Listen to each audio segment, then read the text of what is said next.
జై సద్గురు మహారాజుకు జై. 32వ శ్రీసబద్ధము పరమాత్మ జ్ఞాన ప్రకాశం నుండి తెలుపబడుచున్నది.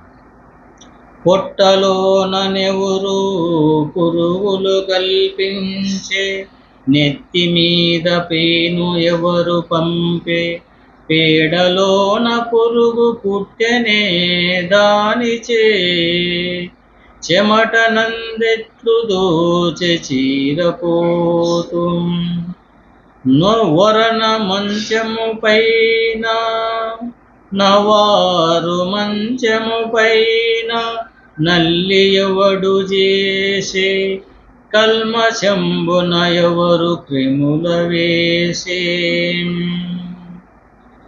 పండ్లలోన బుట్టు ప్రాణలెటులొచ్చెను, రాత్రి కప్పనెవరు రూఢి చేసే, రాతిలోనున్న కప్పనెవరు రూఢి చేసే, సృష్టి రహస్యం విధి మహాచిత్రమగును, దాతకైనను ఇది తెల్పతరముగాదు, తల్లిదండ్రులే మూలమని తెల్పరాదు, తెలియవలసిన దానెరుగ తేటపరుసు, సచల ఋషి దూరు రమణార్య నెల్లూరు పురవాస సద్గురుభ్యో నమః. మనకు భార్యాభర్తలుగా ఉన్న అప్పుడే సంపర్కం వలన పిల్లలు పుడుతున్నారని, దీనికి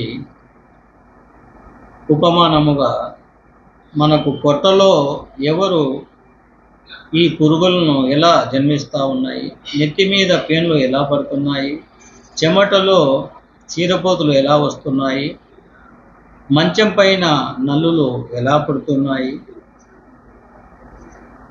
ఈ